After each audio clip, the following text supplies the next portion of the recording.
1. Hey everyone, welcome to Powering Through Adversity, a series where we talk about how you can overcome adversity in the COVID-19 world. If you've been laid off or are feeling unsure about your financial situation, we want you to know you are not alone and we want to help. I'm Sam Kwong, aka Sammy K. And I'm Matt Diamond, aka Matty D. And we are both reformed CPAs turned veteran recruiters inspired to support our global community that have been economically impacted by COVID-19 and its aftermath. We hope you enjoy the show. All right, we're live in 3, 2, 1. Awesome. Welcome back to another episode of Powering Through Adversity. Sam and I are stoked for this episode today. We have Riece, Keck, and Scott Dicke sitting down with us in the hot seat. We're here to talk about the current state of the job market. We got 4 veteran recruiters together to really try to dissect what's actually going on right now. And from there, we're going to dig into, well, how can we actually overcome any adversity that's plaguing people given what's happening in the current job market. So I will start out by passing it to Scott and Riece to give us a little bit of background about themselves. Scott, go ahead, and then Riece, take it away from there. Hi, everyone. My name is Scott Dicke. I have about 10 years of recruiting experience working at Robert Half. Started my career in temporary staffing for like the first couple of years and then moved into direct hire. I did manage the San Francisco direct hire operation for many years until recently, and moved over to the East Bay and managed a few branches over there.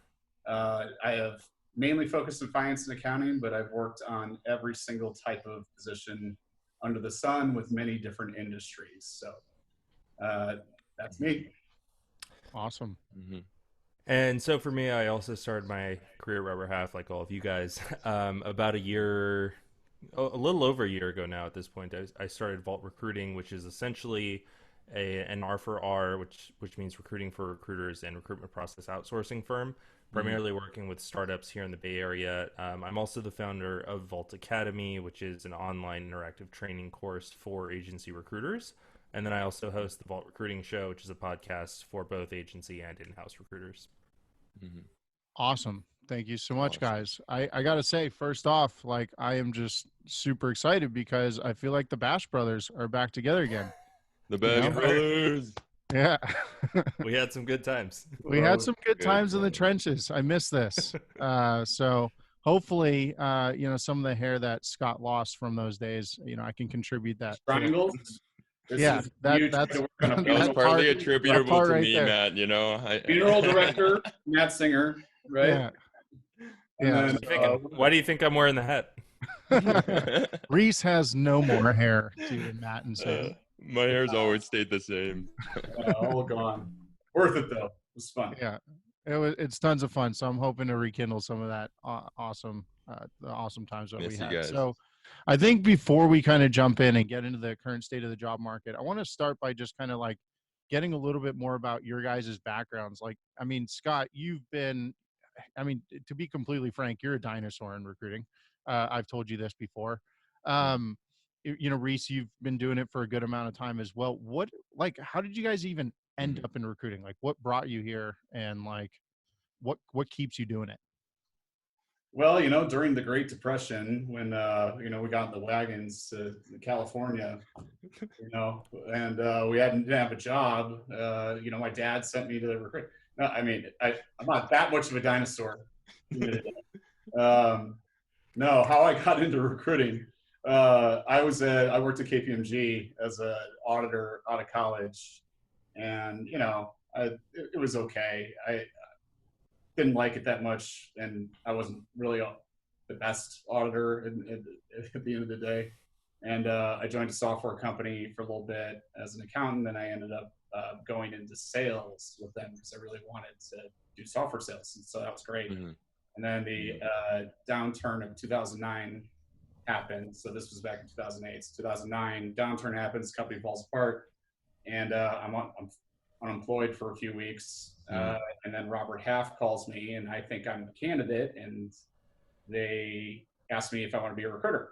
and it kind of fit pretty well with my accounting and finance backgrounds and my desire to kind of do a business development type of role. And, you know, I've always liked helping people. I've always enjoyed the recruitment aspect of just everything. And just even for personal life, like recruiting people to, you know, start a fantasy league or something like that. And I don't know, it just fit really well with who I was, and it ended up working out really well for me. It was a battle back then, but I'm happy I stuck it through. It ended up being really great, really exciting. Yeah, I must say, mediocre auditors make great recruiters. Yeah, I, for sure. I am one of them. Not to like toot my own horn, because I might be a mediocre recruiter. Anyway, find out that 10K, man. Yeah, I love a good tie out. Riece, go ahead, give us your background or your reason for recruiting. Yeah, so I originally graduated from college. I got a degree in finance and business economics. And then I got my first job as a financial analyst. I was a mediocre financial analyst. The mediocre industry turns out as good recruiters. Who would have thought? So, you know, the firm I was working at the time lost a few clients, laid off, you know, half the team, including the mediocre ones. Hey. And so really what happened at that point is I was a little bit shocked, right? Like, you know, I worked for so many years for this degree. I'd been in the field for 6 months, and then here I was jobless. And I thought I was like, you know, had some sort of scarlet letter or something. And really what happened is it was actually a little bit by chance. A family member of mine who worked also for Robert Half said, "Hey, I think you'd be good at this." And I was like, "Oh yeah, okay, sure. You know, go ahead and give him my info if you want."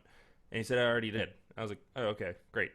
And you know, in a typical industry, you think you hear a couple days, a few weeks later. I got a call within like 10 minutes. And I talked to the guy who became my future manager.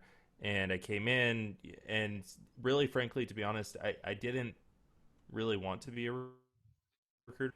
I took the interview because I didn't want to make my family member look bad. And then I actually came in, and I was like, oh my gosh, this is awesome. I think I'd be really good at this. So I ended up taking the job, and then, you know, 5 years later, here we are. That's awesome. Matt, I never asked you this before, but how did you get into recruiting? Oh, putting me in the hot seat. I thought I was going to be the one asking questions tonight. No, you can't do this all the time, you know? You got Yeah. All right. This is a brain buster you're throwing at me. The real story, okay? Not the fake one, okay? Similar to Scott's story. So I did public accounting. I was a mediocre auditor. I think the only difference was, Scott, I don't know if you ever got your CPA, but I got my CPA, and it may be like sunken cost fallacy, like want to justify it. So I ended up keep on going on the accounting finance track, and ended up at Zynga. And then I was in the GL accounting team, and I was like, well, this isn't me. And so I figured if I just kept on changing teams before people realized I was mediocre at what I did, that I could just keep on moving and learning new things. And it ended up being a really cool strategy because I ended up doing some really cool stuff. But I got the time to, you know, work with like the CFO and the VP of finance. And I was like, what makes them good is not me. You know, like I was the guy in the accounting department that was getting up from my seat and walking over to people's desks and being like, why doesn't this tie out? And you know, I would get these wide-eyed looks from accountants being like, why aren't you messaging me over Skype? Like, this is how we communicate in accounting. So I just always got this sense that I was surrounded by people that loved what they did, and I wasn't that. And so I kind of figured out what my strengths were. And I was very fortunate to have a good friend from public accounting, Jeff Abrams, shout out, who I kind of watched his whole trajectory. He worked with Scott and Riece at the time. And so I kind of had a good idea of like what made a good recruiter. And I figured I could, you know, at least compete with Jeff. Never ended up beating him, but I put up a good fight. One day. One day I'll beat him in my own way. Anyway, so I mean, that's kind of how I got to recruiting, right? Like ended up in accounting finance because I was coming out of, you know, school at the time, after the 2008-2009 bubble. And, you know, that was the safe bet. And then that's awesome. And then I started to bet on what my actual strengths were. That's awesome.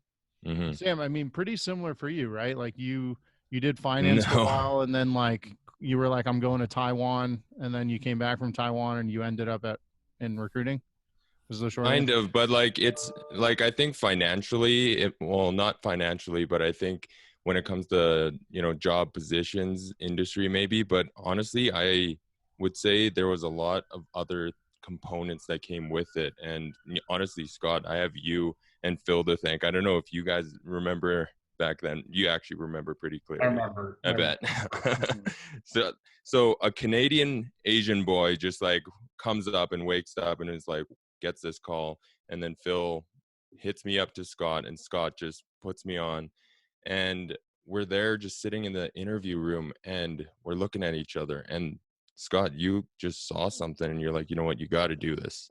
And so, I thought to myself, recruiting was something that I never really thought I would want to do, but I went into San Francisco like chasing for love, right? So I was just following my wife. I've never been there. San Francisco was a city that I've never been to, but I was looking for a job, and when I sat across these people, I was like, wow. And what I mean by that is, have you guys seen the movie Planet of the Apes? Which one? Yes. All of them. Yes. Like 10. Right. Yeah, I got into here and I was just like, wow, I feel like family, There's jobs that you go into and it could be like, you know what, you sit there, you do your day to day, but then there's other jobs, right, where you actually work together, and it's an amazing feeling that I've gotten, right, where I've never gotten that satisfaction anywhere. And so when I started to do it, I was like, okay, that's great. But then the bonus or the cherry on top was the fact that what Scott actually mentioned a few minutes ago, where you actually get to help people and you see the whole process through. And I resonate with that feeling. And so as I kept doing it, Riece, I met you, I met Matt, and a bunch of really, really good, solid people. And so I said, hey, you know what? Why not? Right. But for love again, better or not, I had to move back to Canada. But, the thing is, I really appreciate it, and it's something that I really look forward to. And again, the three of you, thank you, for being around me during that time. Yeah. Well, I saw, you had an entrepreneurial background, and I mean, just the fact that you guys have made this, it just shows, that's the type of people that tend to really enjoy and do well in recruiting, are the people that are kind of go-getters and want to go out and meet people and make connections and find new companies that are interesting to work with. And yeah, the day is a lot of fun, and it's really good culture among the people, because we're all working with people, we're all trying to get things done, and the day goes by like that. When I was in accounting, I felt like I worked for 8 hours. I'd look at the clock and it'd be 10 a.m. Oh, and yeah. I just, oh my god, like, what am I going to do? Right. And in recruiting, 5 minutes goes by and it's 5:30. Yeah. The day's done. And you're never staying late because someone's given you a task to do by tomorrow morning. It's, you want to stay and find candidates for that job. So Yeah. Scott, I think I've made this joke to you in the past, but I think there's like a direct correlation between job satisfaction and how many times someone takes a toilet break throughout the day. Like the more you're sitting on the pot, the less you like your job. right. Well, there's that saying. You guys have heard that saying, right? What? No, No, I don't. Is this boss makes $1, I make a dime. That's why I go to the bathroom on company time. Oh, I have not. But clearly someone got that. I thought I was so profound, but someone else got to it before I did. So, yeah. All right, cool. I just appreciated it. Yeah. Sounds good. Well, let's jump in. Let's give the people out there that might be listening to this, like some actionable, information for them to take away. And I want to start out by jumping in, as I mentioned at the beginning of this podcast, talking about the status of the job market. This is the most wonky time I've ever interacted with the job market. I think probably I can say that with pretty much complete confidence for Sam as well as Riece, because we weren't in the 2008 2009 kind of bubble situation, but Scott, you were. And so I want to start there And maybe you can kind of talk about what that situation was like and then compare it to what we're going through now. And then we can kind of get into, well, what actually has changed with the job market. Sure. Got So the 2008, 2009 comparison is one that I hear a lot. And even I hear a lot of companies saying, well, let's just go back to the playbook of what we did back then, or, that's what it was then. That was the mortgage crisis. It was mortgages were defaulting. They all started cascading on top of each other. The funds fell apart, and then it all just collapsed. But it was a slower collapse in a sense. It was kind of a 4 to 5 month boom, boom, boom, boom, boom, boom down, right back then, and then it hit bottom, and then at bottom, then we slowly started going back up when honestly the Bay Area had tech industry starting going up there and everything, and it just slowly kind of eked its way back up. This is very, very different. Basically, the economy was going fine. And then all of a sudden, we basically took the economy, and it was like playing a game of 52 card pickup with it. We took it, and we just flung it up in the air, and it's all just like flying all over the place, and everyone's just like, what the hell's going on, right? And now everyone's just trying to figure out, like, where'd the cards go? Like, where's the, there's only 40 cards here. Where's the other 12? That's kind of what happened, and it's affecting 100% of people. 100%. Everybody's at home, working from home with their kids. Mm-hmm. Maybe they're taking care of their in-laws or their parents that maybe need assisting on a day-to-day basis. Maybe their technology's not strong enough. They're trying to do work while their kids are running all around. It doesn't even matter if the company is actually doing really well. What's really different about this time is that it's changing. Every company's had to change all of their business processes, all of their operations, their systems, their IT. Like, how are we doing supply chain? Everything got thrown up in the air, and it had to be fixed again. To me, it feels different. I know the unemployment numbers have been very high. A lot of those are people that it's just the non-essential services, and they just literally can't have them working. But it's not necessarily that they're not hiring them back, if things improve again. So it's a little different. It's not a bunch of people defaulting on their loans and don't have any money. Systemic. Yeah. Mm-hmm. Now, does that eventually get there? Does this cause a cascading issue that eventually gets there? That's possible. But really, the delta is the virus.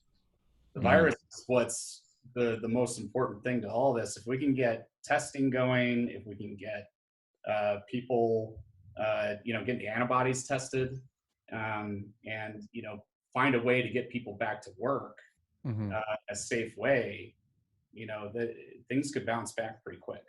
But we'll see. Got it.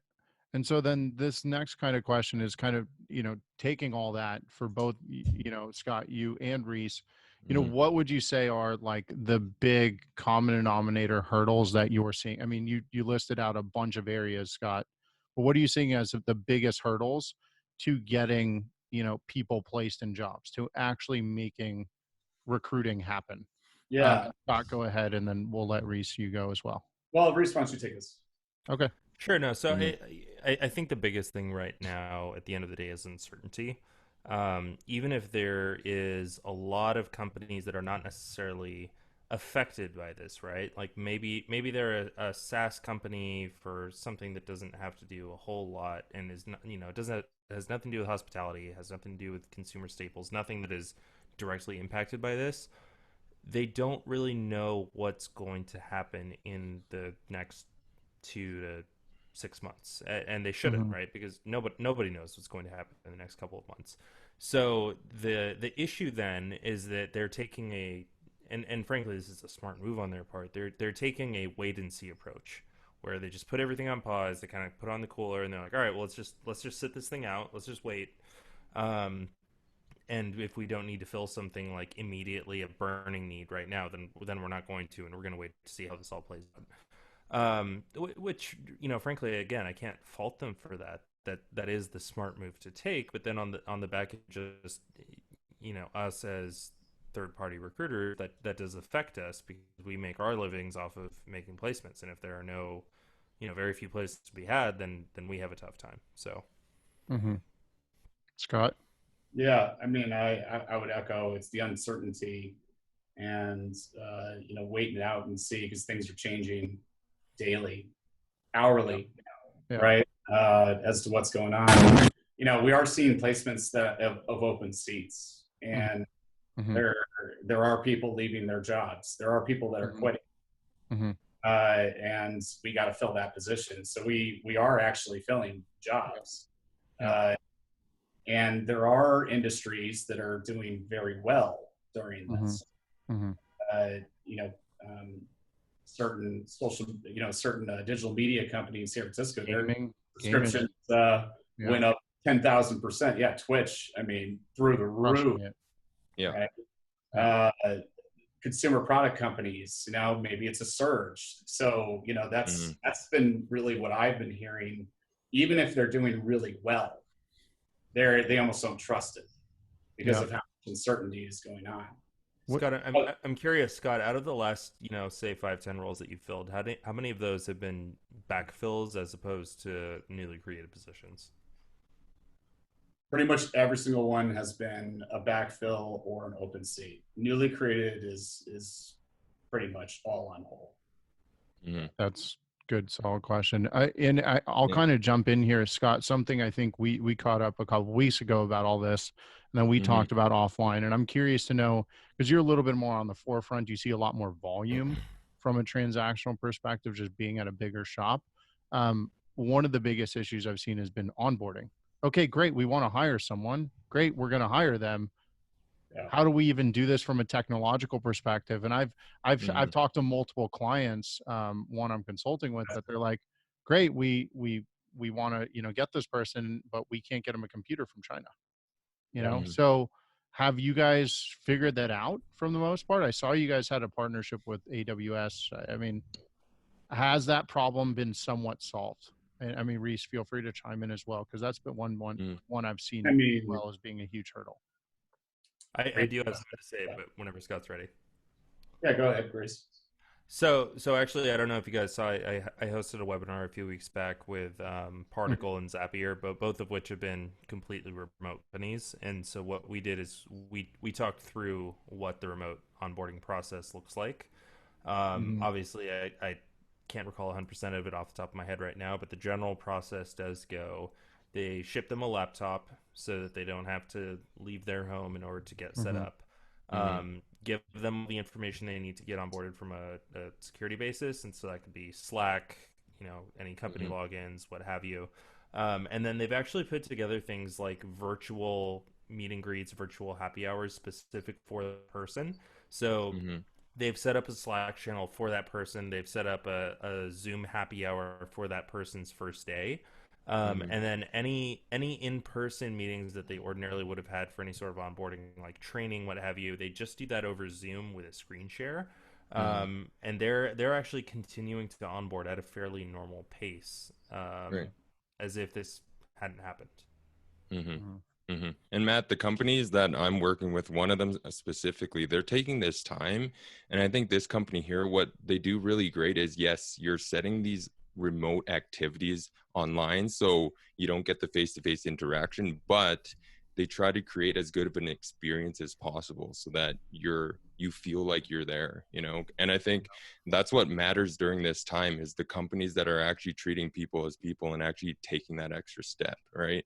And so the technology piece is like, hopefully they make it. But one of the questions I actually had for Scott and Riece, I know you both hit the nail on the head when you said this, because I was like, this is exactly what I was thinking. Scott, you mentioned the Delta. Riece, you mentioned uncertainty, right? And because of those two things, we're for accounting and finance background here, so you know what we love to do best, right? Forecasts, right? But in times like this, you're not really forecasting, and so that's why I wanted to ask the both of you, when candidates are looking at a timeline, they can't look long term now, and so they're thinking, okay, short term, what do I do? And so the people that you're talking to, whether they're applying for jobs, because you guys both brought it up, unemployment definitely through the roof. As of April, it's over 20 million specifically in the US. And so looking at those numbers, I'm thinking in my head, the pool's expanded, more people looking for jobs, right? And now it's time, AKA powering through adversity, right? It's time to actually, roll up your sleeves. But what are you telling these candidates? Like what one or two piece of advice could you really give them during this tough time right now? I think when I am talking to them, and there has been some difficult conversations with people that have recently laid off, and what I'm telling them though is that the best thing you can do at this point is just continue to put yourself out there and to be networking and speaking to people, and to not just kind of go into despair and look at the high unemployment numbers and think, I have no shots whatsoever. Because again, it's very different than 2009. There are companies that are hiring. There are companies that are having trouble finding talent. There's less. There's a lot of them that have things on hold, but they're still interviewing, or they'll still talk to you, or they'll still, at least, the process might be very delayed, but you got to put yourself out there, because right now there is a lot of opportunity and there is conversations being had. There's more.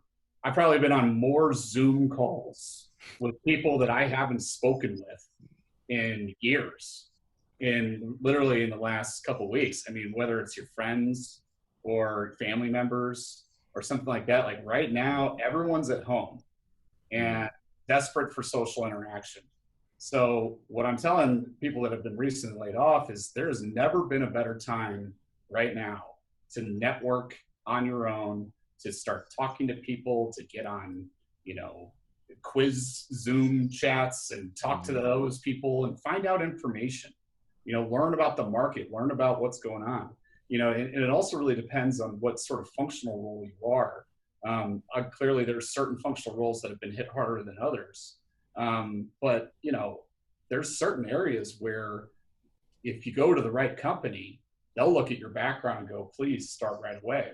And kind of to Riece's point, there are companies that are onboarding like crazy. They've figured out how to do it. April was the month everyone had to figure out how the hell to do this, right? And everything was on fire, and they had to figure out at the same time how they're going to hire people and onboard them. So now a lot of that stuff is done. Like now we're like getting into a flow. People actually know how we're going to do this. That how question was the biggest one. So I really think that now that we figured things out, you're in a good space now to find a new job. You just kind of have to power through and not get too caught up in all the news and everything. And Riece, maybe you can comment, because Scott, you mentioned it's obviously different for functional roles. Riece, your focus is recruiters, and I would go ahead and say that recruiters have been impacted probably more than accounting and finance, which is, tends to go a little bit later. Any comments here as you talk to like recruiters specifically? Because I've seen a lot of recruiters impacted.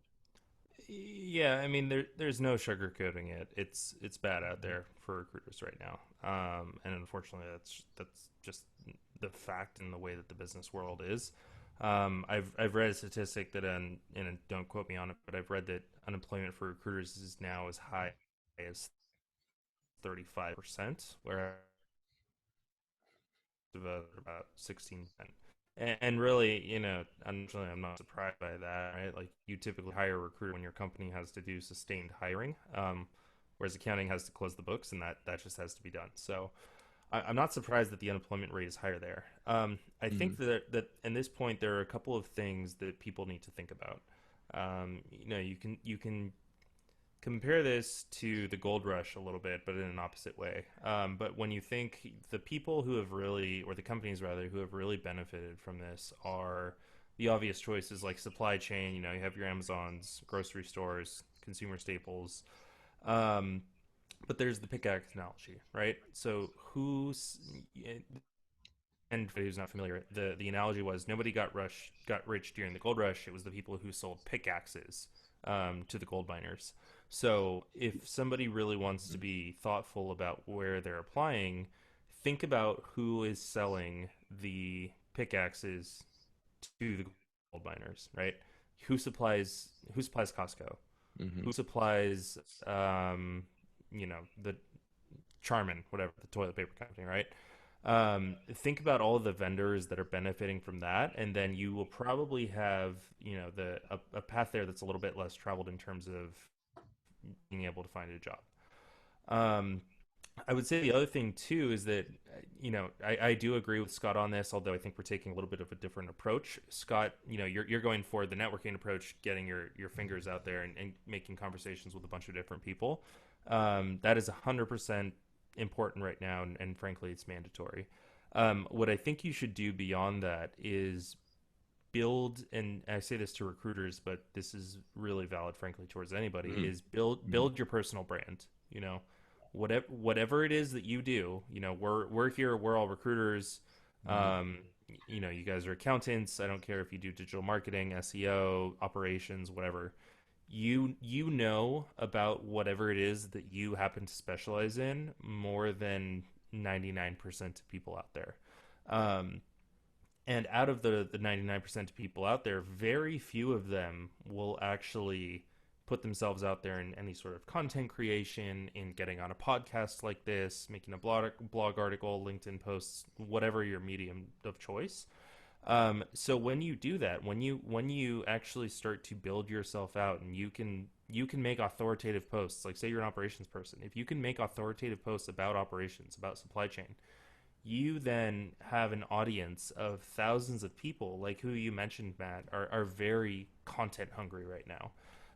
And so when you do that, you become the one out of 100 people that are actually standing out and are being seen by all of these hiring managers, as opposed to all the rest of the people who have been laid off, and they are the one of 100 people in a job posting inbox. So that really is, I think, what the most important thing is for anybody who's looking right now. Mm-hmm. Thank you Awesome. for answering that question. And I think to synthesize the both of your answers, basically, I heard is like you got to get up off your ass and do something and take action and really try something during this time.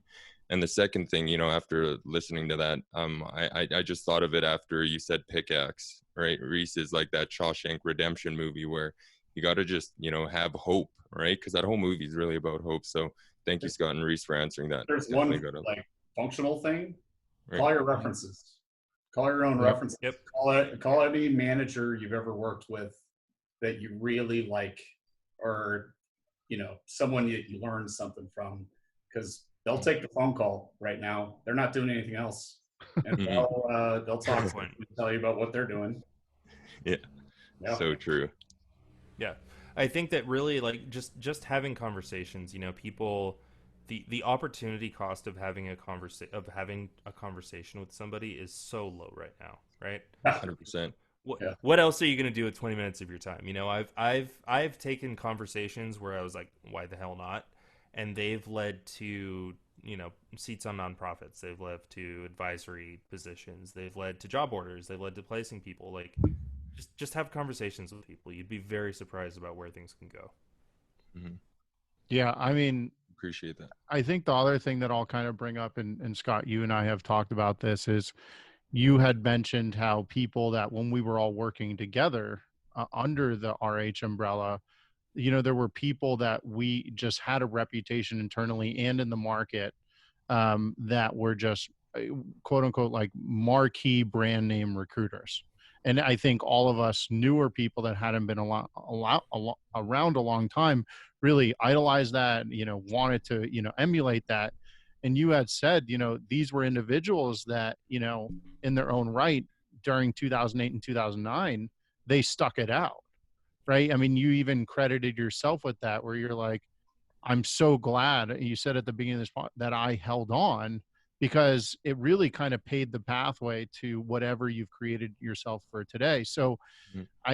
I don't say that as a question, but more as like a reiterating of a commentary that we've had Mhm. offline is, there's always opportunity in adversity. It's just, you might not see it right now. Right. How So many I'll tell times, you, right? yeah, No, I'll tell you a interesting, add on to that. So I graduated college Mhm. 2007, right? With all my friends, all that stuff. Came to San Francisco, got the job, right? And 2 years, 3 years later, right? 2009 happens, and I mean, a lot of us got laid off. Mhm.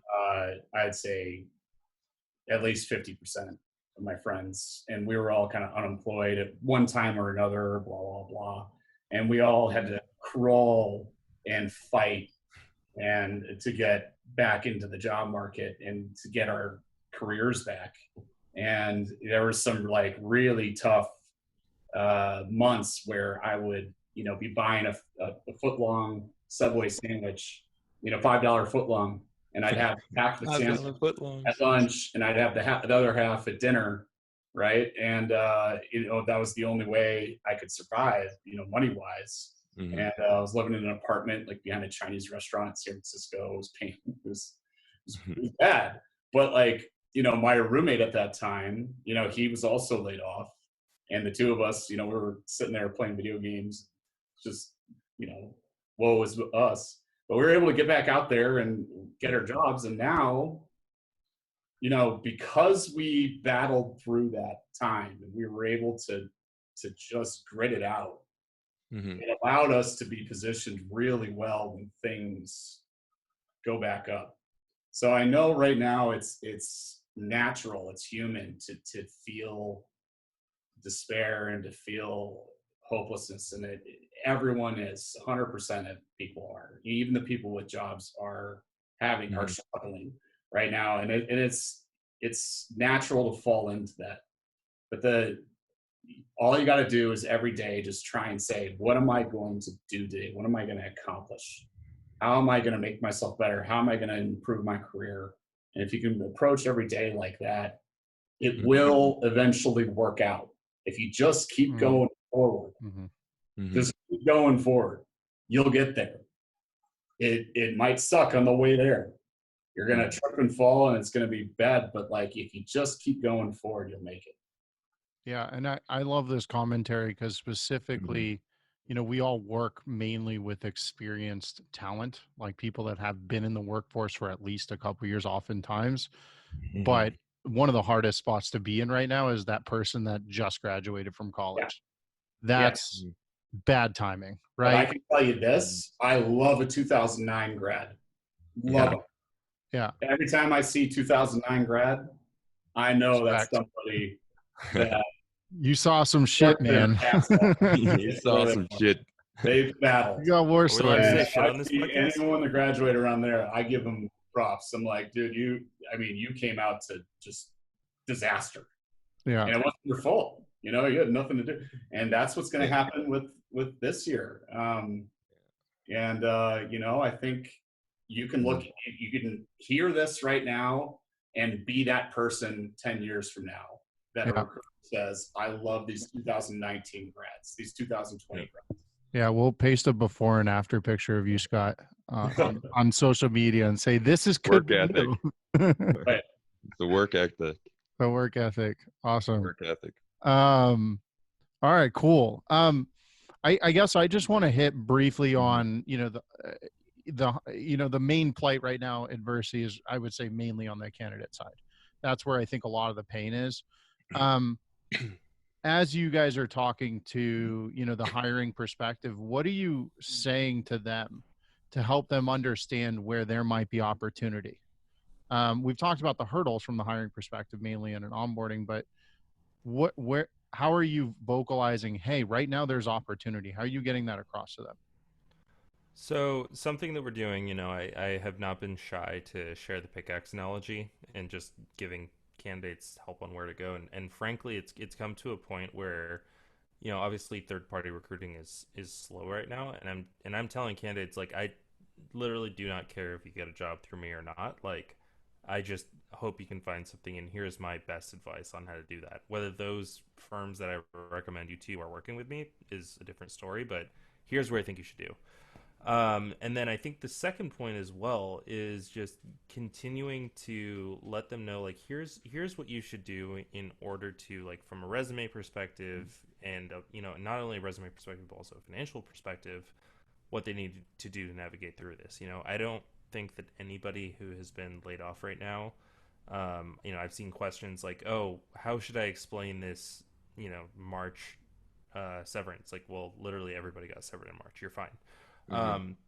But if you can take something right now, and I don't care if it's a consulting engagement, I don't care if it's a perm engagement, something to continue your employment through this, that actually becomes a very, very powerful story once we get out on the other side of this, because you're going to be able to tell people, everybody else was laid off, but I was able to make it through this because of X, Y, and Z.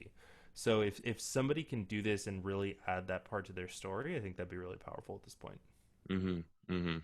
Well, I think the three of you know this, like, about me as well, but like I look at this time and I'm like I guess going back to my beginnings, like I come from a blue collar beginning, right? So like, I put in those hard jobs before, but I look at this situation now, like I think we might have to go back where you can't complain about a job. A job is a job, being appreciative of that, and actually just learning things at the same time.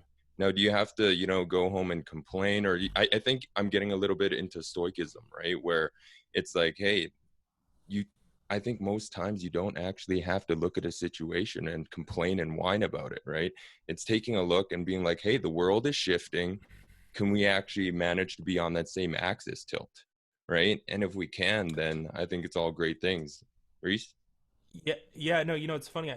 I heard about that a lot growing up. Like, our fathers may have told us something along the lines of, like, just be happy you have a job, be grateful, and then, 5-10 years ago, there came this whole narrative of the millennials, right? And millennials want to be satisfied by the work that they're doing. They need to be emotionally satisfied from it and not just making money from it, which I think is still 100% a valid perspective. I do not think, even in the midst of all this, that you should take, excuse my French, a shitty job just because it pays the bills. But I do think that there is going to be a little bit of a shift in terms of being grateful for what we have, right? Um, again, to be frank, that the job market is not as plentiful as it was 3-4 months ago, and Mm-hmm. I think that we all hope that changes. But now maybe the quote unquote entitled perspective of the millennials and the take what you can get mindset of the baby boomers maybe equalizes a little bit. Mm-hmm. Yeah, I would agree. I'm not a big fan of the millennial label. I'm a millennial. I'm I mean, millennial too. Yeah, we yeah, all. I'm a late millennial as well. Yeah. I'll be 36 in You're September, and I'm a millennial. you're a millennial So that knows what a rotary phone is. this is stupid. he's I mean, he's the elder he's the elder literally millennial. stupid. Yeah. Yeah. I look at it as what were the time periods that Yeah. you entered the workforce, and really in the last few years, there's the VC money has been flowing. The interest rate's been really low. The cost of borrowing money has been really low. Mm-hmm. And companies have been able to invest. There's been a lot of investment. There's been a lot of companies that have grown really quickly. And I think that has resulted in, FOMO, or just people looking and going, oh, that company's doing really well. I want to go there. And I don't think it's necessarily a function of like how they were raised or all that stuff. I mean, every time my dad says, something about millennials, I'm like, yeah, who raised these kids anyway? Right? Like, who did that? Yeah. Oh, that was you. That's you guys. Is that you, Dad? That was you. Is it Right? you, Dad? Yeah. I mean, come on. Like it's more of just a reaction to like what's going on around you. I do agree with Riece that there is going to be, this probably will shift mentality. I think not only with a job, but I think with jobs you already see. So when candidates are getting remote onboarded, they're really happy. It's almost like this mindset we have from 4 months ago that we're worried that they're going to like quit and take a different job. Mm-hmm. They're like, yay, I got a job. Woo! Like they don't care. Well, you know what it really comes down to in my mind. Okay. It's Maslow's hierarchy of needs, right? Like first, you have 100%. to make sure that you can pay your bills. You got to make sure you can Right. take care of your family. Food, You got to shelter, make sure you can clothing. feed yourself. Food, shelter, clothing. Exactly. That's what it is. After that is when self-actualization and all the other things come. But right There's a now, couple people steps are in between, but yeah. there's a I couple. mean, Yeah, we've I don't remember had them all off the very top of my head, different but lifestyles. Food, shelter, clothing, and then self-actualization. That's the pyramid. No, Right, guys? self-actualization is at the I top. thought self-actualization is the It's top. at Right, the exactly. top. It is Yeah. at the top. I was just joking. Right. So Especially before as we were lucky enough to where we could just have to worry about the top pyramid, but right now people are worried about the bottom three, Yeah. which is Mhm. just self-preservation.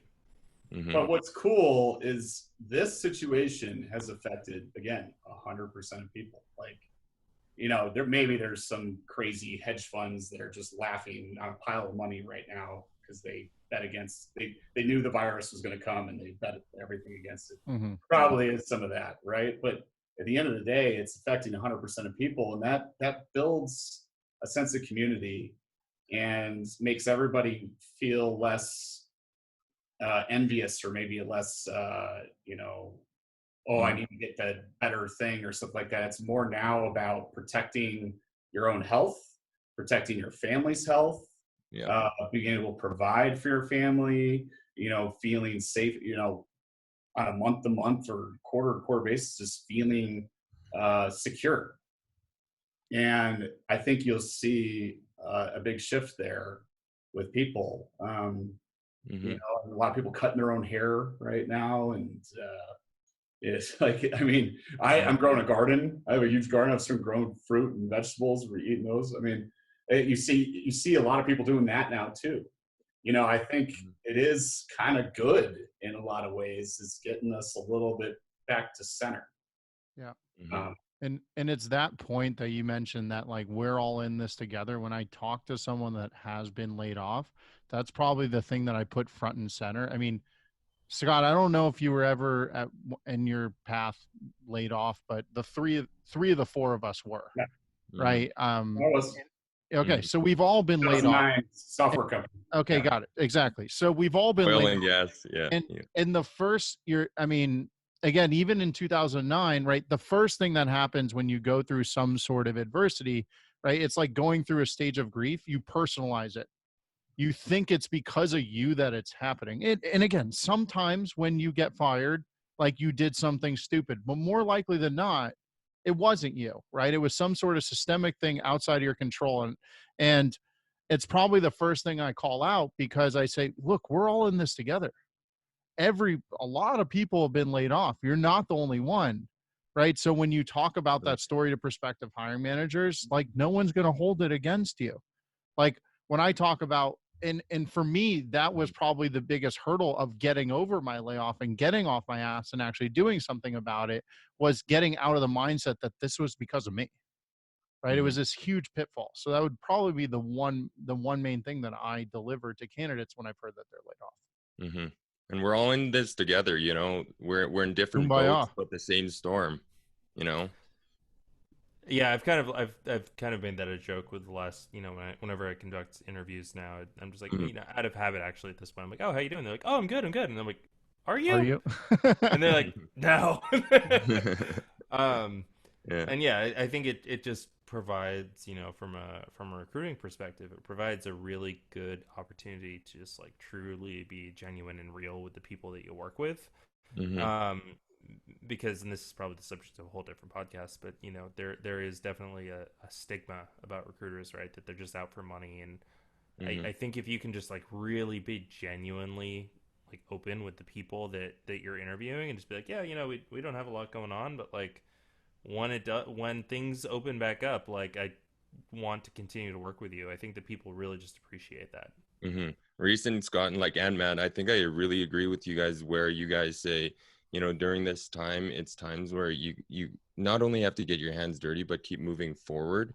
And I think of this time, whereas I've almost built the most empathy that I've ever built in my timeline, Right. where I'm just like, I'm talking to my grandma on the phone on a call it it used to be bi-weekly, but now it's on a weekly, right? And now it's actually moving to every 2-3 days. It's connecting with you guys, and it's actually just teaching me, hey, you know what, I think the world's actually gotten a little bit better, where they got a few seconds to really pause and sit back and be like, what are some of the things I actually care about here, right? When a pandemic comes through, I think it really turns the table, where it almost flicks the light switch off and then on once again, and then you're just like, okay, what am I going to do here? And so what I'm really trying to say is that I notice sometimes there's two groups, and I want to weigh in your guys' thoughts on this, right? Sometimes there's the group that's, super pessimistic, right? That's like, you know what, yes, it sucks, yes, it hurts, and I don't discount that, right? But then I'm typically on the end thinking, you know what, it's really that moving forward analogy, right? The pandemic is in here, right? How can you actually take that mental state of mind and actually shift it in a way where you're like, you know what, I'm going to try things. Okay, I have to do exercise and fitness in front of a TV, but am I going to do it? Is it still going to make me healthier, right? And they keep walking through those, steps. And so I find the question I want to ask is, I'm typically half glass full, right? I'm the optimistic, and I'm just trying to drive through.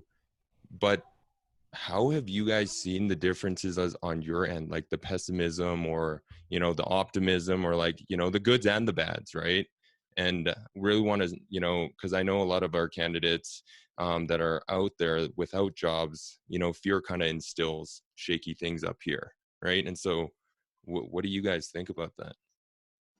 I mean, Riece is probably going to have a different answer than me because he's dealing with with his functional role. But what I've seen as a big difference from 2009, I mean, 2009, everyone was very angry. Mm.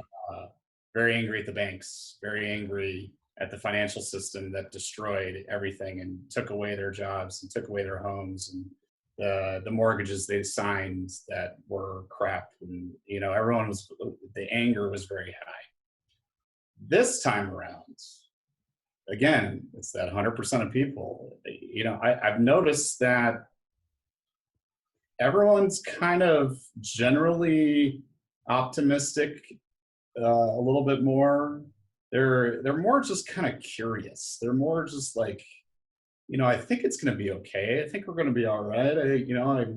How are you doing? Like it's almost like there's been this shared uh, optimism, and the fact that everybody's at home and connecting with each other all the time, and you're not getting updates over social media anymore as much as playing quiz games over Zoom, or my parents have like 3 Zoom calls a week now with people. I think that connectivity, that actual real connectivity, has actually helped people feel better and feel more optimistic right now.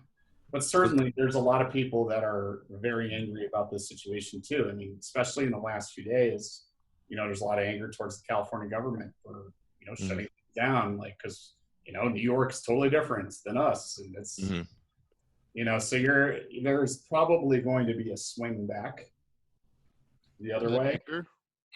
Yeah, I think there probably will be more, but generally it's been different. And Riece, how have you dealt through this personally? Like, I'm talking your psyche. I'm sure you have good days and bad days, just like the rest of us, right? How are you doing, Riece? Yeah, like Riece, I want to know what goes on in here. Like how, like walk us through that. Walk us through that. Sure.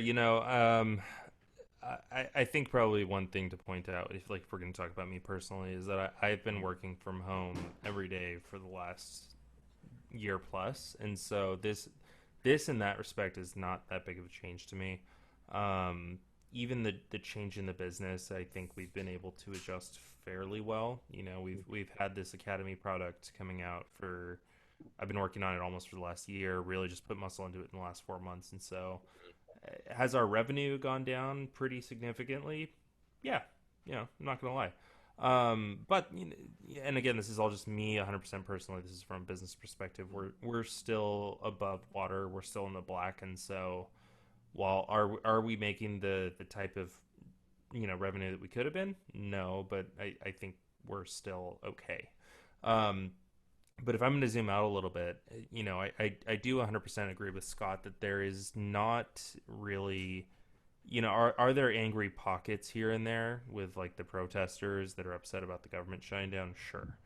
But I do not think that there is anywhere near the systemic level of anger that there was back in the 0809 crisis. Yeah, exactly. There's no Nothing one like to that. blame. They can't. Right, yeah, exactly. You can't blame what you can't see, and people right. aren't going to blame a virus. They can't see it. Yeah, like 10 years ago, you could be angry at the bankers who wrote out those subprime mortgages.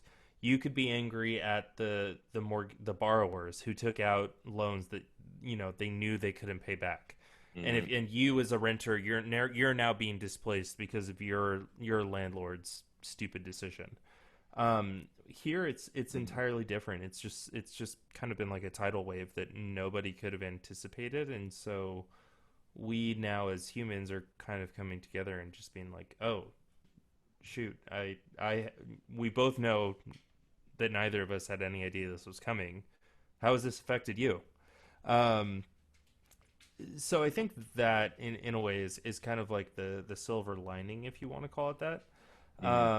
And to get back to what we were talking about before a little bit, I think the way that this is going to impact us a little bit more long term, again, I've never been through anything like this, as neither have any of us. I read about the 1918 Spanish flu, which a lot of people have compared this to. I don't hear how that affected anyone past 1920, 1921. What were people doing about the 1918 Spanish flu in 1926? I don't know. Correct me if I'm wrong, but I don't think there was a lot of huge systemic changes. So I think at some point we will get back to some point of homeostasis. But in the semi-long future, call it the next 1 to 3 years, what I really see happening is the future moving more quickly, right? I think that technological advances will move more quickly. Openness towards technological advances will move more quickly. I've kind of been beating this drum a little bit, the last few weeks in our industry specifically. I think that the death of the transactional recruiter is going to happen because of this specifically. 2 months ago, you could interview people, make placements, send them out, done. Right? You don't need to talk to them anymore. That world is gone, right? And so we all as recruiters need to adjust to that. So anyway, those are my thoughts on the subject. That was a very long-winded answer. So, Riece, I mean, you actually kind of segued into a section of topic that I actually wanted to go through, and I was thinking about as we've been talking more and more, which is how has our habits and practices, because of our reaction to this virus, how do you think, like, this is more like your gut conjecture of like the future, how do you think it's going to change how we interact with people, how we work, like what the future of work will look like, what society is going to look like? What are your guys', Scott, I know you have some crackpot theories from this perspective. What do you guys think? How do you think it's going to change how we interact with people personally, but also just how we work in general? What do you think those lasting impacts will be from all this? I'd love to hear the crackpot theory. I know Scott's got some stuff up his sleeve. He always does. It's gonna be like a Mad Max Thunderdome type thing. And, yeah. In about 10 years, it's gonna be desert. It's gonna be awesome. I mean, I'm gonna flip my table over and be like, "Let's do this. Let's go." All right. I'd be right there with you, man. I think. And the podcast ended in a Hunger Games type situation where they all hunted each other. Only one of the four of us on screen survive. The last we'll take bets. We'll take bets to the public. See who they think's win. I don't know. It's a really interesting thought experiment, the whole thing. You brought up the Spanish flu. When that came out, it's the first time we've had a pandemic during a modern global economy that is all interconnected and, has largely become service based, and, manufacturing's over, it's, back then you just, it was herd immunity, and, that was that. And people survived, they just got their jobs back, and that was that. And it could be the same that happens with this.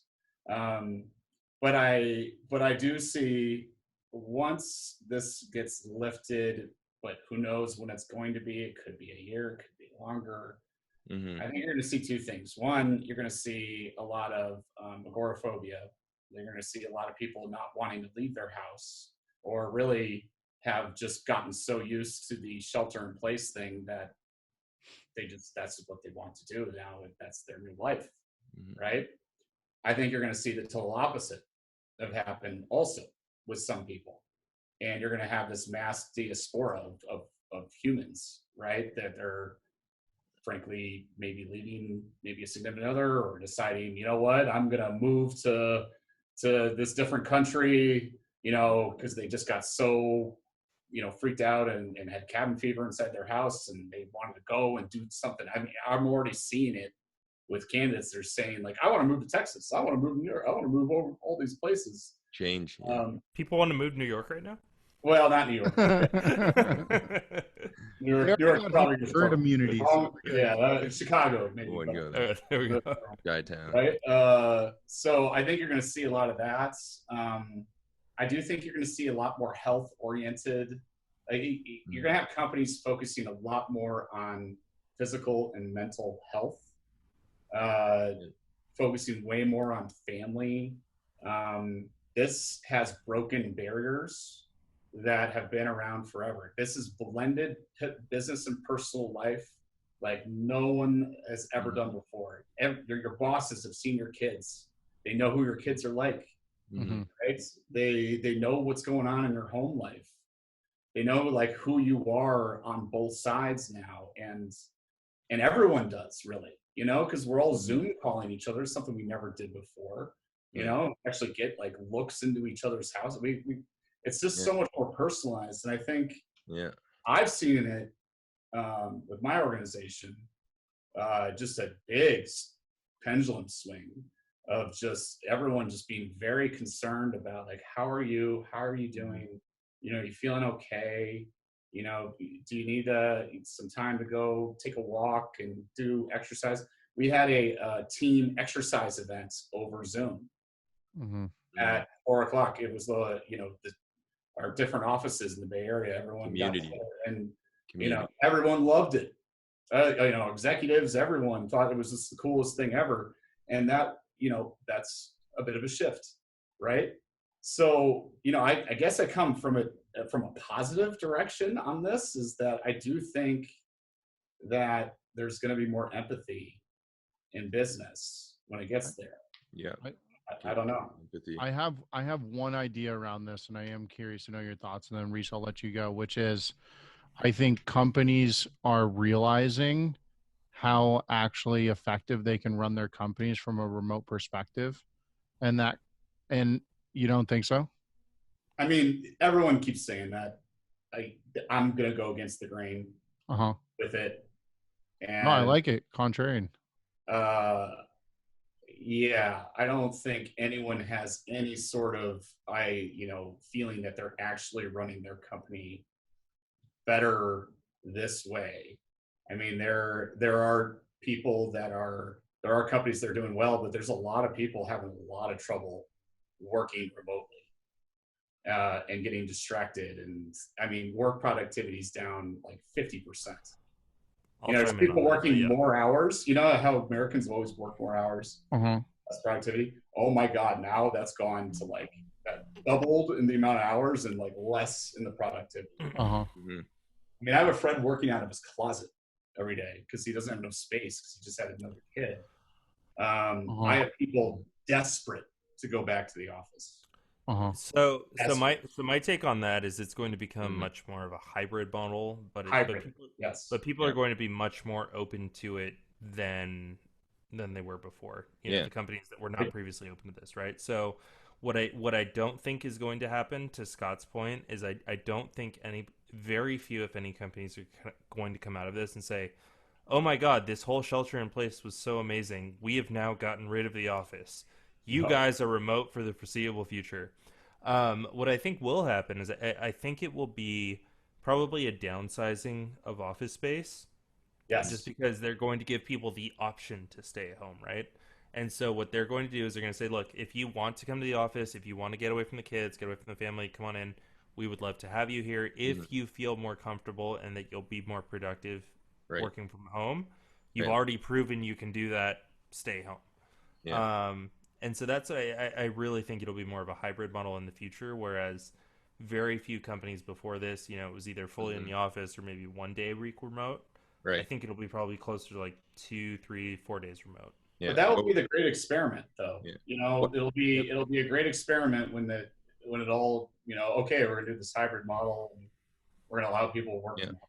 Blah But blah. what I love What about they do this is is that good. you get, yeah, what I love about this is that you actually, the candidates or the people looking for work, you now get a freedom to choose, right? So I actually look at this as a positive as well, because I think, like I said before, there's, you could go into the negatives, but I'm just trying to look at the positives, right? From time to time and say, hey, what are some of the things you can get out of this? Now you can choose, hey, do you want to work from home? Because some people actually love working from home where they can see their kids. I mean, Scott, Matt, you might be able to attest to this, right? Seeing your little ones grow up with you while you're doing work within arm's reach, sometimes that might even feel good. Now I'm making an assumption there, right? Or Riece, like, you I think working it from depends home. on what age the kid is. Yeah. Like my kid is in the potato sack phase, right? Like she doesn't even like I can put her over there and get to work and know Yeah. she's there. Yeah. Scott's Every position, day I I don't hear, Scott, what do necessarily. you think? Like, yeah, we're getting in dangerous territory. So say every the day I rest. I don't. hear, "Hey, Daddy," 10,000 to 100 million times a day. Yeah. And there's times where it's Yeah. like, "Hey, Daddy, hey, Daddy, hey, Daddy, hey, Daddy." And I mean, me from my own perspective, when I Yes, when I sir. was Ryan, when I Yes, was son. consulting, yeah, I had the option whether I wanted to come in or not, right? And, Yeah. and yeah, the companies I was consulting with, they were in downtown Mhm. San Francisco. It was no commute for me. I probably came in 1 to 2 times a week, and it was just to be like, "Hey guys, here's me. Here's FaceTime. Let's chat." The Mhm. rest of the days, I was doing my thing, very happy, fully, practically fully remote. Um, Not everybody is me. flexibility. I think, yeah, not everybody's me. I think some people want to be in the office more, some less. But I think the days of the company that say we do not allow remote work whatsoever Yeah. are probably finished. That traditional like just sit your butt in the seat from 9 to 5 like Mhm. Yep. approach. I think we're moving away from it, and I think kind of the millennial generation kind of accelerate. But I I think like it. all this has kind of pushed that forward immensely. No, We'll see. Mhm. yeah, Scott's a Uh, skeptic. We'll see. Yeah, I like change I, though. I, People I, stronger. I think you're gonna have a lot of people just go right back to what it was before. I guess that's another thing that I've thought about is like 2008, 2009 sucked, but it's like how long did it take? And Scott, you could probably attest to this, where we like lost that muscle memory because before all this stuff happened, people didn't even remember like how much it sucked. You did because you were kind of in the crap of it in 2008, 2009. But it's like what is the how does a human break work to the point where it's like how long before we lose that muscle memory and we forget how like what the impact of this pandemic was? Do you guys think that would be like 2 years, 3 years, 4 years, or do you think we'll actually just remember this and we'll just change? Because Scott, you're saying we're just gonna the pendulum's just gonna go back to the way it was. No. I No. meant more in terms of Mhm. people working remotely versus in the Oh, office. on that specific aspect. Yeah, in that specific aspect. Okay. Mhm. Yeah. Okay. Yeah, I don't know. I mentioned earlier like how, the 1918 Spanish flu hit by 1925, 26, we heard none of it. Again, I do think humans have a certain homeostasis, but at the same time, I do think that the rate at which technology has been changing in the last 15 years is ridiculous. And, when 0809 hit, none of us had video chat. Mhm. The iPhone 1 was the greatest technology in the world at the time. The people who are graduating college and are in high school now that will be the Hmm. workforce in the next 5 or 6 years, this is their norm, right? Hmm. They've been raised with technology since the beginning. And so I think that, the difference between the 1918 and 26 versus the 08 to 22 is going to be massive, right? Hmm. Because they have grown up with this technology, and they're like, and those are the ones who are going to be like, why on earth would I go into the office when I can do Zoom chat and talk with you guys normally? So, Hmm. I think it's just being grateful though. Like, so share you guys a tidbit. So as I mentioned, I've been talking to my grandma from time to time now, and she was basically blurting out to me in Chinese, and she's like, why are some of you people complaining now? We used to fight wars, and we get to be called out for wars, and you Yeah. guys are just being told to stay in your home, in your right. room, and spend time with your family. You Yeah. want to And go she's just die like, on some random yeah, island off the coast of Japan? I'll stay on yeah. my couch. Thank you. Like, she's just like, yeah, she brought that up, and it just hit Or do me you with want to watch perspective. Netflix and Tiger King? I mean, Yeah. The fact that we have I've internet now so is just something where it's like you should be grateful for, because like the four of us can connect, right? Whereas yeah, back then they never had any yeah. of that. So like being grateful, number one, and that's why I always go back to the mindset, right? And I'm like, why don't we all just, get a little bit more empathy, with people? Why don't we just be a little bit more grateful for the things we do have? Like, if you have food on the table now and you're allowed to celebrate breakfast, lunch, and dinner, you already won the day. And if you can go to bed at night without worries and wake up the next day and be like, you know what, you look at yourself, no scars, I'm fine, right?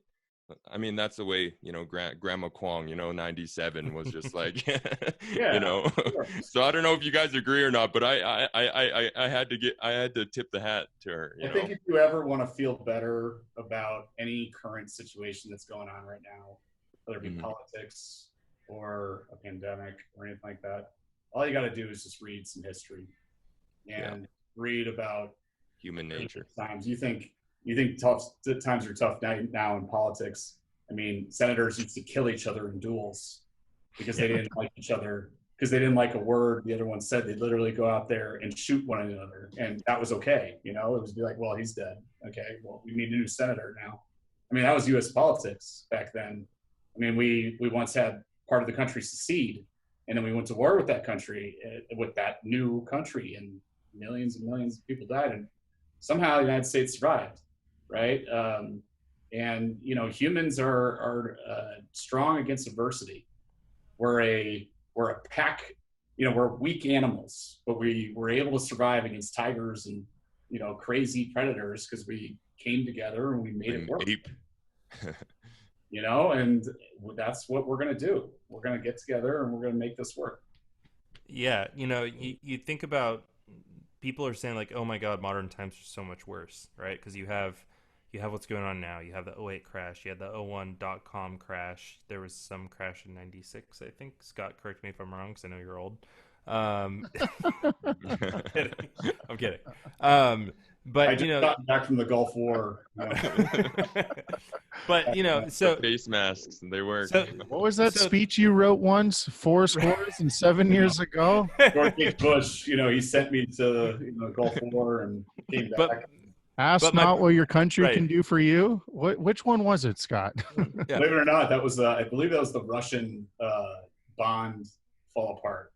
That because we invested heavily, Oh, the whole yeah. market fell apart, and then it Yeah. caused global So downturn. yeah, so ultimately, if you think about it, like we've had these economic downturns of the last, typically every 10 years or so, and for the last semi decades, and yes, they suck, right? But if you think back 100 years ago, we had World War One.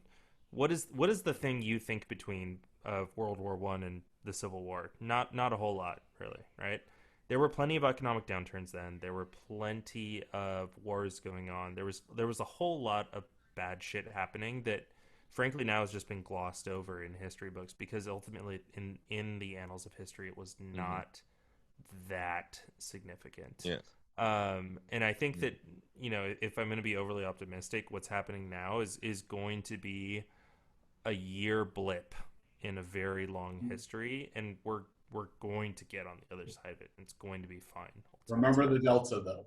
What's the delta? the virus.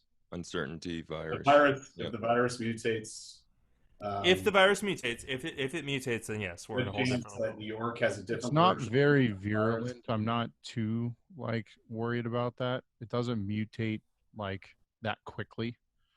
It's so the probability isn't that crazy high. But I mean, there's always that possibility. Well, yeah, if we get into a contagion scenario, that's completely different. If you, I have a friend. She's a nurse in the Bronx. She works for the U.S. military, and if you looked at some of the texts she sent me, I mean, it's She's is very, she very worried about that? different. It's a very different story over there. If that was the same story over here, I think we would be also maybe a little less optimistic. I don't know. But, you know, I think that's always important to remember with all of this. I think we just have to be vigilant. Like, we have to be healthy. We have to stay healthy. We got to be on top of things. So that's the only way things are going to fix themselves. No, and I agree, and I'm not minimizing this at all, but I think, you know, when we look at the very, very long term, even if this is a year and a half, 2 years long, Yeah. it's ultimately going to be somewhat of a speed bump. Guys, it's, you know, it's May 7th. Everyone that's watching this right now, or I won't use date, but, you know, early week May. You know when shelter in place was? It was like 7 weeks ago. Feels like years, right? Like absolute years. Like it hasn't even really been that long. It hasn't been that long at all. Yeah. And it's like we're predicting like wide changes in all of human society. And those changes, you know, really huge changes to business and society, all that stuff. I mean, they come, but I think we need a little longer doing this for it to really see the effects in business. That, I mean, that's my prediction. I think it'll probably be a mix of two. But I think Riece is right in some ways where this isn't going to be that long. Mm-hmm. But do you guys not think that there's going to be like a tipping point? Because the way I look at it is there's got to be something that tips that delta, right? And what I actually think is when it comes to, you know, there's lots of reports on this saying the vaccine is going to be a trigger point or a tipping point, or there's going to be another tipping point, which is, you know, this coronavirus wipes out as many people as possible where it just sits at that, right? And so what do you guys think is the tipping point here, or the change of event where it's going to go from this to this shift, right? And a quick pivot. And then we're able to forecast and make decisions again. Or do you think there is one? Well, you're talking to a recruiter here. You're not talking to a medical doctor or a historian. Mm-hmm. I think at a certain point, it's probably going to become more of a societal thing. You know, I think the virus is not slowing down, but I think in the last few weeks, we've just seen people say like enough is enough and we're going to get through this and open back up, which is very American of us, just to decide the virus is no longer that we're tired of it and therefore the virus is done. But I think that type of change is going to come about more quickly than a vaccine or like a very effective treatment. You know, I think, and again, this is just my stupid, uneducated opinion, but I think if we could get back to some kind of middle ground where we're like, okay, if you want to go into some place, you have to wear a mask and we have to keep up social distancing and you have to, you know, I don't know, have some sort of plastic in between the checkout register and yourself. Like, we could get back to that. And I would be fine with that being the new normal until this whole thing runs its course. But I don't think that a pure total shutdown is the answer at this point. I think it's just too economically devastating. I think that if we're going to have to go like economy virus, like I would lean 70% towards virus, like, but you have to have some sort of allowance in there for things to just allow the economy to be on a respirator. Yeah, at least pun intended. You know, if you're going to waterboard us, let us come up for for air every now and then, right? Yeah. But like I'm not always curious because like I go through this time and I'm like, why can't we look at countries, right, on a country to country basis sometimes? And it's hard to do that. I understand that. But some countries, the Asian countries, where they're actually being able to wear masks and their whole economy is unchanged because they just take things a little bit more safe, right? But then I think I'm just speaking to Canadians here, right, on my end. But when I was traveling to the US earlier this year, I've also noticed not everyone actually does wear the mask, or there's people that do, right? And that's where I'm just thinking in my head, if we're able to do that, you know, hopefully, you Were know, you here when all this Good was going point. on? The mask piece is why not put it on, right? the mask is probably the middle ground that Yeah. everyone could find. You know, there's engineers right now. So Mhm, I mean, how often has anyone really looked at the mask? Well, You know, yeah. So, I mean, Yeah. what I was going to Football say level, is like right? the mask actually isn't really a good preventative. Unless someone's sick, it might stop like some stuff from getting out. yeah, no, but The it's virus is so small, it still gets through the mask. Even N95s, it still gets through. it stops you from spreading it. Yeah, it Right. stops you Yeah. from spreading it, man. Yeah. But I mean, if we can make the mask a more part of it's going to happen naturally. You know, despite whatever all these other people are saying, it's going to happen. People are going to become more careful with everything, wash their hands more, put on masks when they're out. It's coming. I think you're going to see technology leaps in the mask. You know, the mask now is this white, you know, blocky thing. I think you're going to see better masks come out as people now there's money to be made, But, you know, in it. So but I give Asian communities credit because we would, you know, in the Western world, we would see people from Asian communities walking around in our environments with masks before all this stuff happened. And I think that there would be a judgment there of like, why are they doing that? Everything's fine. And if you look at the country that like was successful in like dealing with this, probably one of the most was like South Korea, because every freaking person just like Taiwan, adopted South the Korea. mask philosophy, right? So like I just got to give it to the Asian world. Like you guys were right. Like you guys there was something to what you were doing this whole time, and we judged you unfairly. You know? No, but Matt, you also have to kick in the systems are different at a macro level, right? Like when you look at a more granular level, yes, that's correct. But when you look at a macro level, right? Think of the whole government system. The beauty is that in North America, we get democracy, right? But then the downside of democracy is that things work more slow. People get to right? decide to do Yeah, you get things. choice, right? But then over there, when Taiwan, you know, noticed that in January, they snapped the finger and was like, hey, China, we don't actually believe you, right? We're going to shut this down, right? And now they only have 6 deaths with over millions of people. That's it? Only 6, yeah, Well, only 6 cases, and they're still Is able that to, reported, or I mean, they're still able to Yeah, run. I'm believing that. the thing with the United States, that's like when Russia said they had 17 in the whole Hold on. country. I'm like, there's no Right. way. So it's Bullshit. like, why, like they pointed it out, but that's where I look at them and I tip the hat, right? Because the numbers speak for itself. And I've been tracking this since day one. And I think, you know, back then when I was in the States, I was talking to another friend and they were just saying, hey, yeah, there's just, you know, things that, you know, are going on with, you know, politics and all that. But then boom, this whole Corona thing hit. And it went from Asian news to all the way to North America. And I saw it after.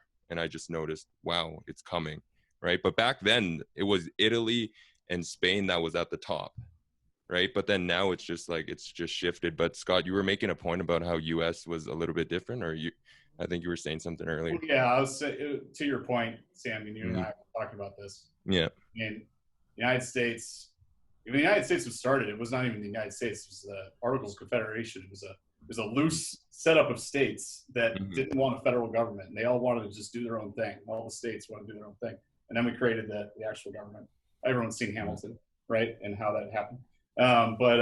You know, we don't. The way our country is set up, for better or worse, is that the states have a lot of power, and the federal government, you know, can take control. And you know, our current federal one has not done that, right? But in general, the states really are in control more than we think they are. And you know, in other countries, they don't have, they have counties and stuff like that, but they don't have the same level of power that our states do. And you know, it can be good and bad though, because it can be good in a way where if your state is doing something different than what the federal government wants you to do, well, you have that power to kind of say, no, we're not going to do that. Right. And so it gives you that level of freedom. But the problem with that is right now, when you need to mobilize everybody on the same page. And the only way you can do that is through communication. and leadership and being very direct messaging to people. Awesome. I don't know if fantastic conversation. And I got to say, like, we went deep into the history and the virus, and not something I was expecting, but riveting conversation nonetheless. I want to bring us back home a little bit. And Sam and I have put together a couple like fun questions that we've tried to ask on every kind of episode. So let's dive into them. And, again, just curious to see what you guys say. Sam, you want to kick it off with yours? Yeah, I can go for sure. And Scott, you made a great point to segue into this. You're talking how communication is kind of what the essential sauce is. Right. And for recruiters, that's essentially what we do, and so it's something that I was actually thinking of. But for now, we came up with a couple fun questions. I think for me here, it comes down to the theme of being grateful and gratitude. And so I think during this time, I was actually thinking, shit, I'm actually, able to spend more time with people I'm around. And so I got a little philosophical here. So my question here is, we don't know what's going to happen in a year or 2 year, and you can't look too far, right? So in the short term, I want to ask you guys this.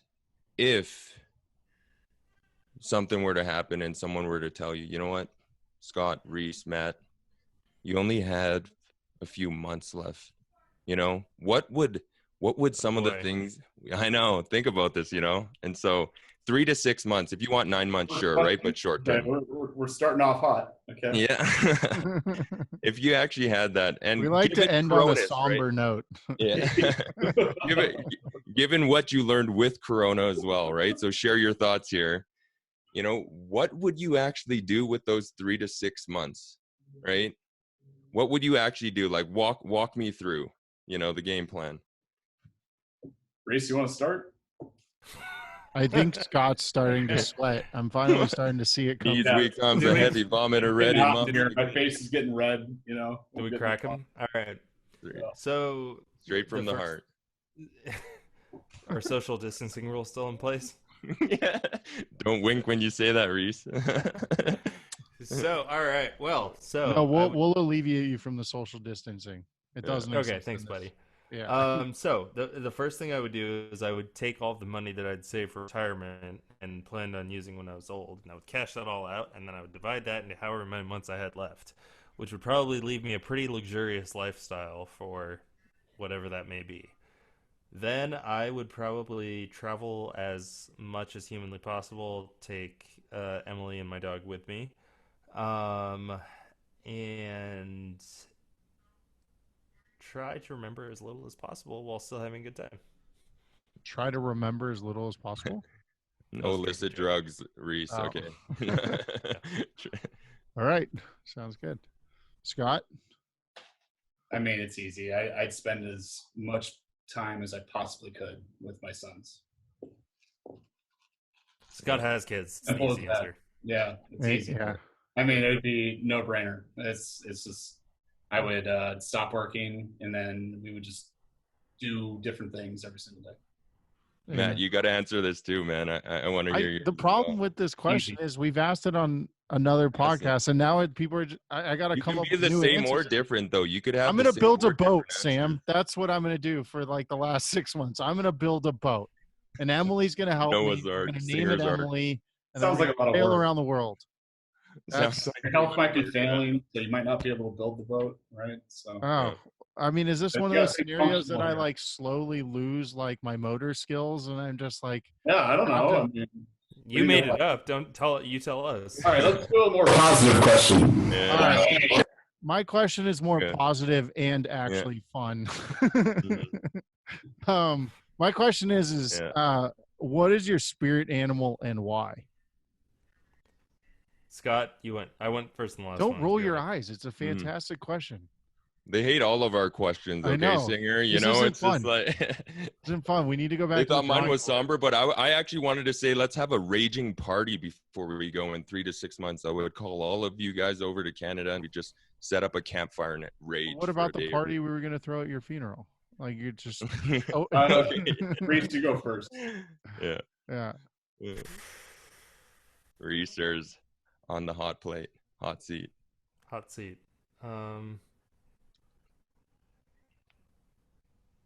Scott, you go first.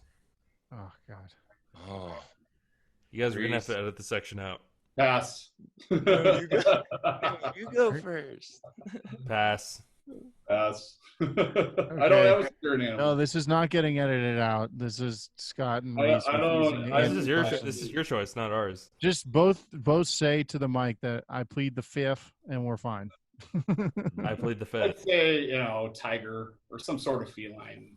Yeah, I was gonna say a panther because that was when I grew up doing karate. That was like the animal that we had in like our Very feed. independent Like, animal. yeah. Does what it wants and Live like- freely. I was thinking Riece would be like a baby seal, and Why? Scott So I can would be get the guy that clubbed? clubs him.